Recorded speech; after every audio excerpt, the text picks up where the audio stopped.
Hello, good day mga ka-homestead. This is Harvey. Ngayon, ito, nakikita nyo ang isang bunga. Ito guys, ang bunga ng katmon. Yan. Kung makikita nyo, medyo nangingitim na siya. Almost 5 days na sa akin tong katmon fruit.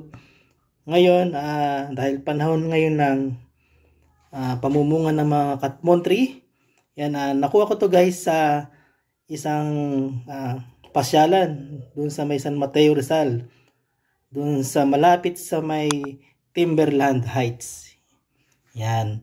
Kasi napansin ko may mga tinanim na native trees doon. Kaya napansin ko yung katmon tree marami ng bunga. As yung iba naman ay nalaglag. Ito naman guys, kinuha ko na mismo doon sa ilalim ng puno. Nalaglag na. Meaning sigurado ay isa na tong hinog na bunga ng katmon.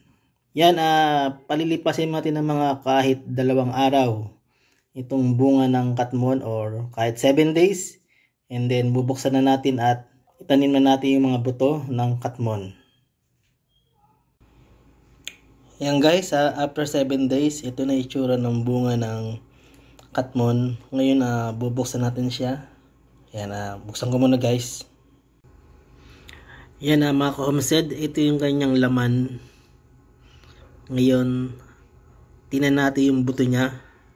Kasi first time lang natin na magpapatubo ng buto ng katmon, and then first time lang natin na ito mag-dissect o mag-harvest ng buto dito sa bunga mismo ng katmon.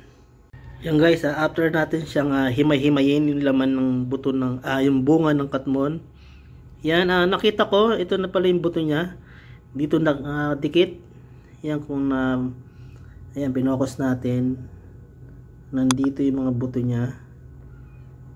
Kaya parang ang liliit, no? Tulad nito. Yan. At kung pwede ba itong mapatubo. Yan. For the first time natin itong gagawin sa bunga ng katmon.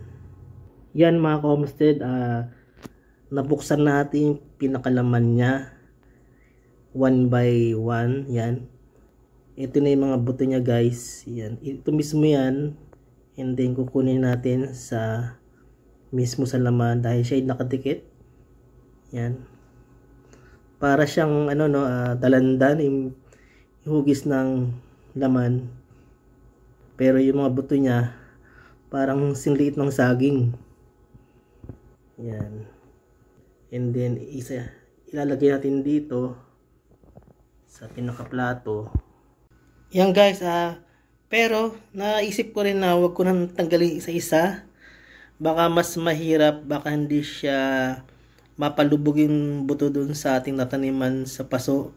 Kaya isasama ko lang sa pagtatanim ng buto yung mga laman para at least safe.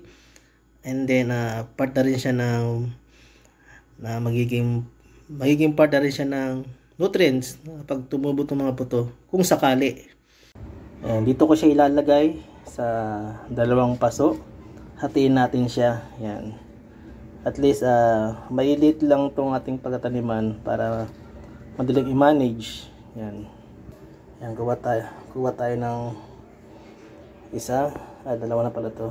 Ayan. Mamaya tatabunan natin ng lupa yan.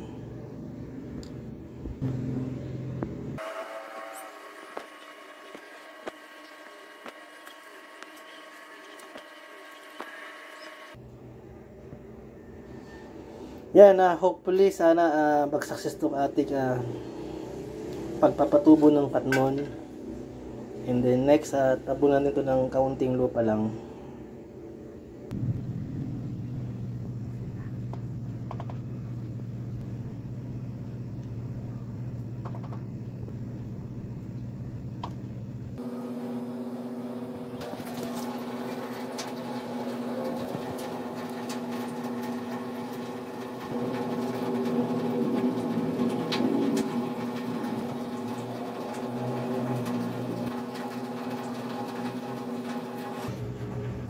Yan guys, bilang tayo ng mga ilang araw, yan ay i-update natin to.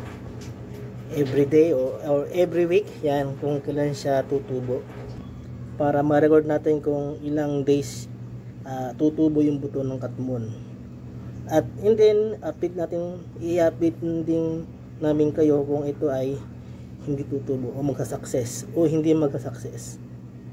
Yan, kita-kits na lang tayo ng ilang araw.